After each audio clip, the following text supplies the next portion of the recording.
제가 앞 시간에 우리가 회개하는 생활죄 가운데서 회개하는 회개의 내용, 대상들이 성격인가 사람의 성질인가라는 질문을 드렸고, 그것이 최소한 악한 영의 영향인가 그 자체가 악한 영인가를 말씀을 드렸어요. 자, 그러면 이제 우리가 우상숭배죄가 생활죄보다 훨씬 중요해요.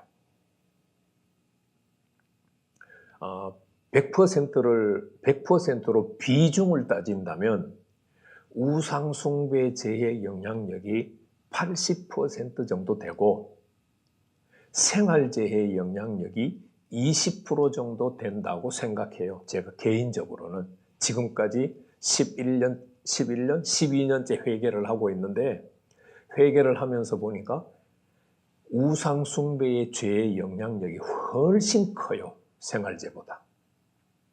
그러면 우상숭배죄는 제사, 부처불교, 무당점쟁이, 미신잡신, 우리가 그냥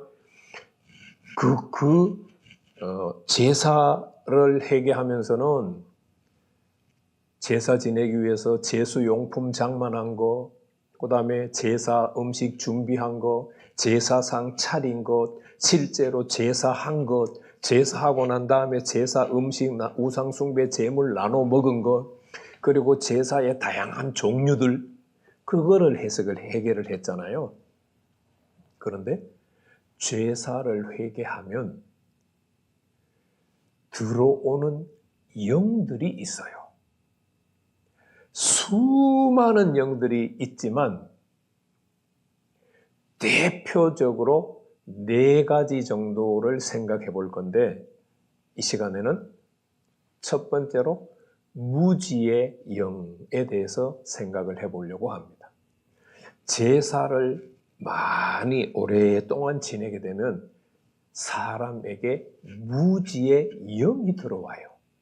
무지가 무슨 뜻이죠? 지식으로 말하면 아는 것이 없다는 뜻이에요. 그래서 무지의 영 그러면은 책을 읽었는데도 남는 게 없어요. 학생이 열심히 공부를 했는데도 기억이 안 돼. 과거에 생활적으로 말하면 경험을 했는데도 그 경험이 내가 다음 행동을 하는데 전혀 도움을 못 줘요. 무지의 영이 들어오면 그렇게 지식적으로나 생활적으로 과거의 경험들이 전혀 도움이 안 되게 만들어요. 그걸 무지의 영이라고 말해요. 또 단순히 지식적인 면이 아니라 무지의 영은 행동으로도 나타나요. 어떤 행동을 하게 하느냐? 미련한 행동을 하게 만들어요. 또 부드럽지 못하고 우악스럽게 행동하게 만들어요.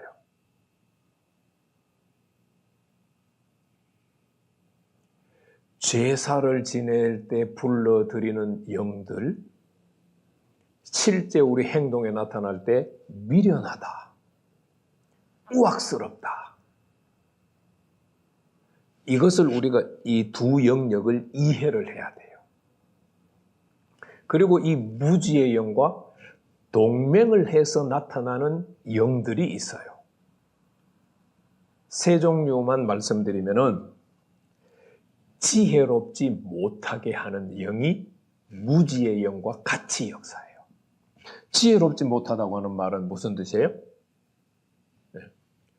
어떤 일을 잘 풀어가지 못한다는 뜻이에요. 공부로 말한다면 이해가 안 돼요. 깨달음이 없어요. 왜 그런 현상이 나타나느냐? 사실 우리가 앞에 문제가 나타났으면 그 문제를 잘 풀어가고 해결해야 되잖아요. 그런데 지혜롭지 못하기 때문에 좋은 방향으로 문제를 잘 해결되는 방향으로 문제를 풀어갈 수가 없어요. 아무리 열심히 공부를 해도 회사에서 주어진 과제를, 프로젝트를 잘 수행하려고 해도 지혜가 없기 때문에 해결할 수 있는 전략이 나오질 않아요. 이게 무슨 영 때문이다? 제사를 지냈을 때 무지의 영을 불러들였기 때문에 그렇고, 무지의 영과 함께 지혜롭지 못하게 하는 영이 역사하기 때문에 그래요. 무지의 영과 함께 동맹해서 나타나는 두 번째 영은 깨닫지 못하게 하는 영이에요. 자, 지혜롭지 못하게 하는 것은 어떻게 보면은 방법적으로 이렇게 해야 되는지 저렇게 해야 되는지 알 수 없게 만드는 거잖아요. 또 학생들이 공부를 하면은 이해하지 못하게 하는 거잖아요. 거기에 그 이해하지 못한다는 말을 바꾸면은 깨닫지를 못하는 거예요. 깨닫지를 못하니까 진보가 없어요.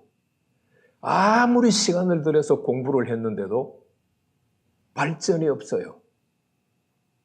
문제를 푸는데도 마찬가지예요. 지혜롭지 못하니까, 지혜롭지 못한 데다가 깨닫지를 못하니까 어떻게 풀어가야 되는지 방법을 모르는 거예요. 보통 우리는 사람이 머리 나쁘다 이렇게 얘기하잖아요. 참 둔하다, 어리석다 이렇게 이야기를 하잖아요. 그게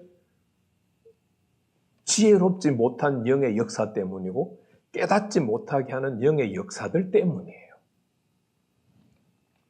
세 번째로는 무지의 영과 함께 동맹해서 나타나는 세 번째 영은 분별하지 못하게 하는 영이에요. 자, 지혜롭지 못한 데다가 깨닫지 못하는 데다가 분별하지 못한다. 매우 심각하죠? 분별하지 못하게 하는 영이라는 말은 옳고 그름에 대한 판단이 안 선다는 이야기예요. 교회 다니는 성도들 보세요. 수십 년을 교회를 다녔는데도 말씀이 생각이 안 나요. 어떤 문제를 해결하려고 할 때. 말씀으로 문제를 풀어가야 될 거 아니에요. 그런데 말씀이 생각이 안 나요. 그러니까 말씀에 비춰봐서 그 문제가 옳은 건지 올바른 건지 잘못된 것인지 자체가 분별이 안 돼요. 그것뿐만이 아니에요. 이것이 좋은 일인지 이것이 나쁜 일인지 그것도 분별이 안 돼요. 또 다른 말로 표현하면 이게 해도 되는 건지 안 해야 되는 건지 분별이 안 돼요. 그러니까 성도, 거룩한 길을 가는 사람이다. 거룩한 물이다. 라고 하는 게 성도의 정의잖아요. 거룩한 물인데, 거룩한 길을 가는 사람인데, 분별이 안 돼. 판단이 안 돼. 해야 되는지, 하지 말아야 되는지 결정할 수가 없어요. 그래서 온갖 죄들을 짓게 되는 거예요.